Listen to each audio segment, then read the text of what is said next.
Okay, well in this video I want to talk to you about my reasoning and my decisions from going from a natural lifter to an enhanced lifter, and I'm hoping to just share some knowledge and hopefully help any of you who might be considering this as well. So disclaimer, I'm not a doctor, I don't specialize in this. I've sought out professionals in this sphere to help me out, and I think you should too, as well as doing your own diligence so you can make an informed decision. I am hoping that by sharing my journey and being transparent, I can help some of you. I want to document this for myself. I think there's a lot of people who are being dishonest about it, disingenuous.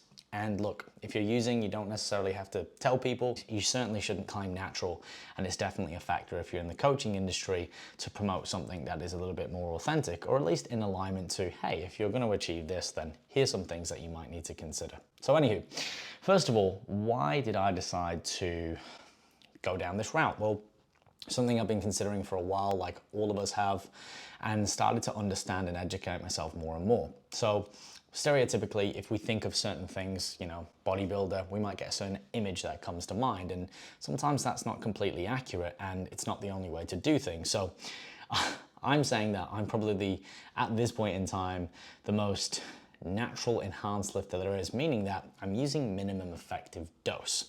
So I'm going to put some videos on the screen here of where I've got my physique to naturally, which based on my genetics is pretty damn good. Now, I'm sure that there is more in the tank and I'm sure I could get more naturally, but what I decided to consider is the juice going to be worth the squeeze? Like, how long is it really going to take me to get this extra lean tissue on that's going to make a marginal difference in my physique? And what am I going to have to do in terms of training and possibly getting very close to injury to get there? And how long is it going to take, 5, 10 years at this point, to put more muscle on my frame? So that might sound like a cop-out, but at the end of the day, I wanted to get to a certain point at a certain rate without compromising my health. And I want to do it in a way that I know I'm going to be getting a tangible return, meaning I'm going to actually build a decent amount more of lean tissue.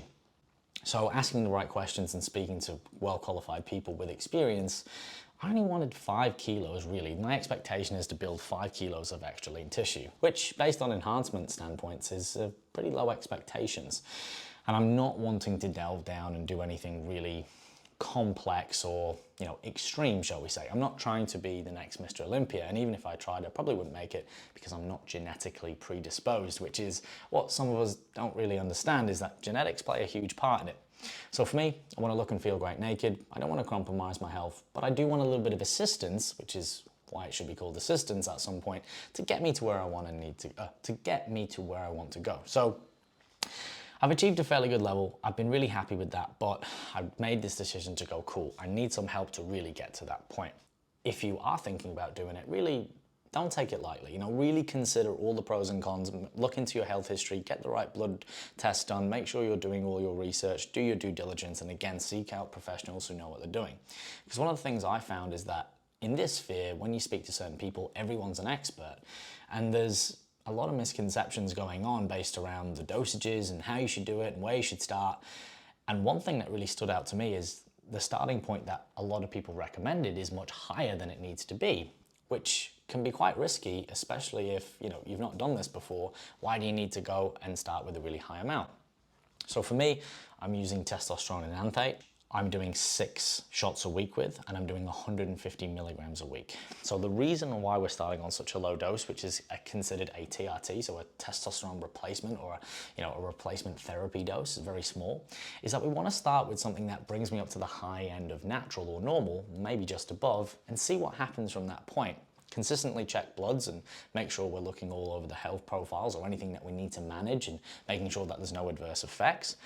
And then over time, if we do stagnate, then maybe we add a little bit more. But I think people are very quick to just add more in because they get impatient, and sometimes more isn't always better. We've got to consider as well training and nutrition, and I want to run through some of what I'm doing within that. So in regards to nutrition, as I've said, I've been keeping it fairly simple. I've not really changed anything. I was going to go back to some pre-prepared meals, but I decided against it just because it's too hard to find a company that ticks all the boxes. So what I've been doing is, for my main meals, breakfast, I've just been having oats with banana, honey, raisins, protein powder, or iterations of that, sometimes in a smoothie. Pre-workout, been having crumpets or cereal crumpets with jam, etc.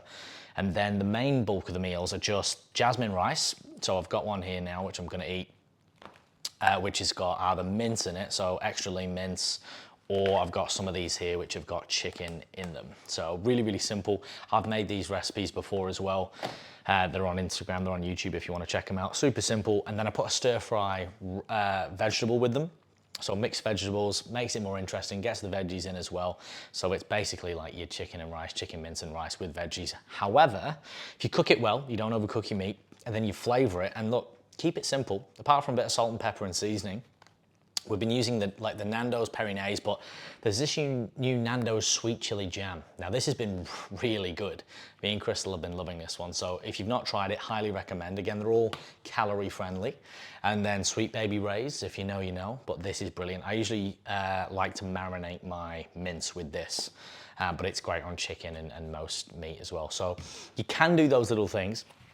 In terms of starting with the minimum effective dose, then you've got places to move rather than starting really high and possibly overshooting or growing at a rate which is going to be, you know, a little bit higher risk and possibly going to have negative effects. And everyone is slightly different as well. In terms of having the 6 shots a week, that distributes it over the week in a little bit more of a fashion that replicates what the body would do naturally. So rather than having these big ebbs and flows coming in, we're trying to get this nice consistent dosage across the week. Now, we're using 29 gauge needles, so I'm not doing anything, I'm not doing needles that are really long, and I'm not going super deep intramuscular.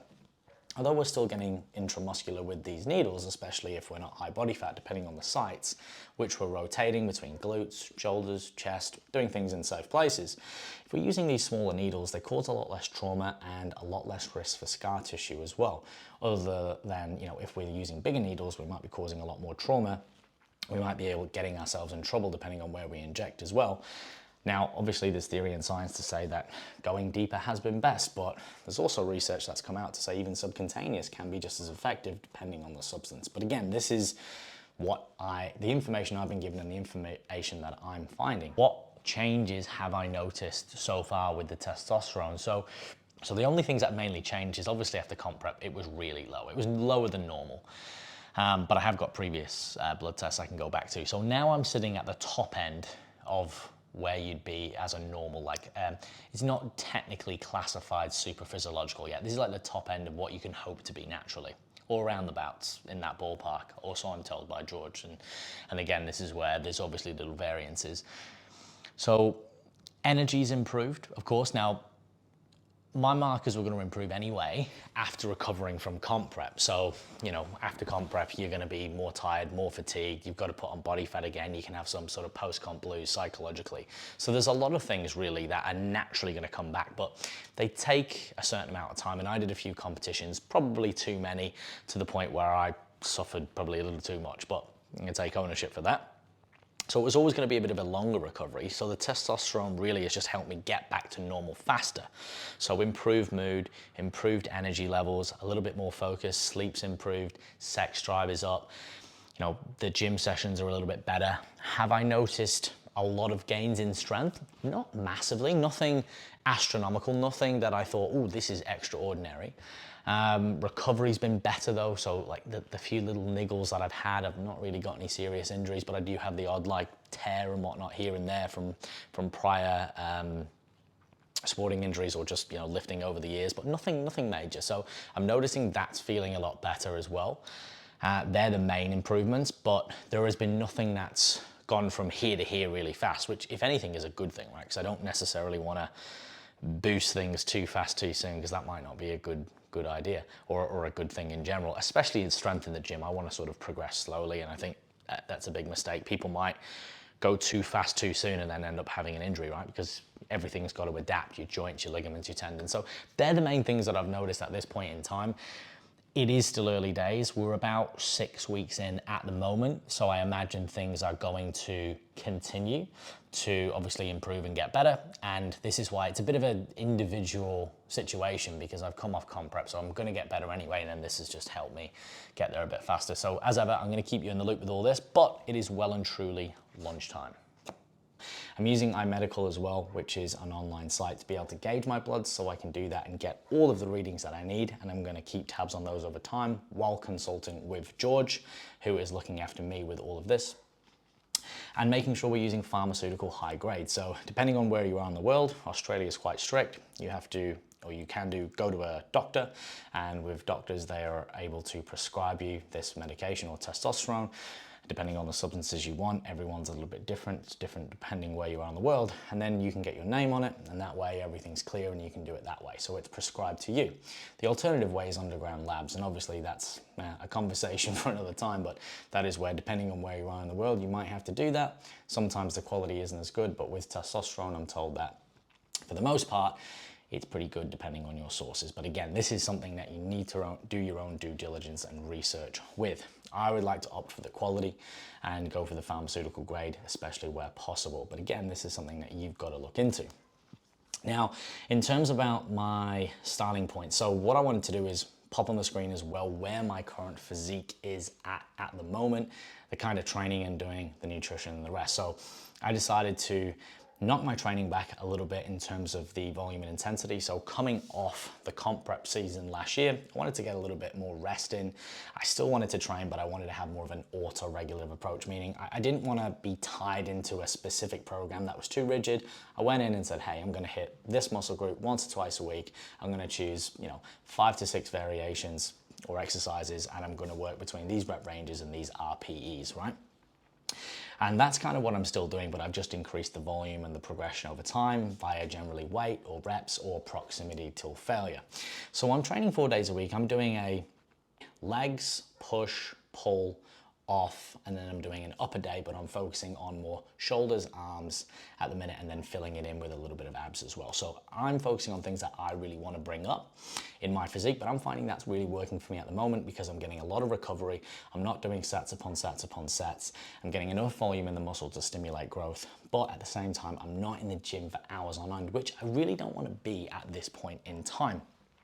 So nothing really has changed in terms of the training. Like, I'm not doing anything super different or just adding in lots of volume or, loads more exercises. I'm trying to keep things or the baseline the same. I've noticed that I've put on a couple of kilos straight off the bat, and the weight gain obviously is going to trend upwards over time. And in terms of calories, I'm still hitting about 2,800 to 3,000. And training wise, again, I'll put some stuff on the screen with the exercise I'm doing, but again, I'm just keeping it simple. I'm doing the basics, right? I'm not doing anything that's out of the ordinary because I want to see what I can actually do with this standpoint and then go from there. So that's pretty much it for this first update, guys. If you've got any questions or queries, let me know. I know that there'll be some interesting questions in comments. Look, where possible, keep it positive. I'm just sharing with you my experience and my journey in hope that I can shed some light on it, document it for myself, and perhaps, help people make a better or a more informed decision as well. So I'm going to keep evolving these. So I'll leave it there for this one. Guys, if you liked the video, please give it a like, and I will see you in the next update and episode.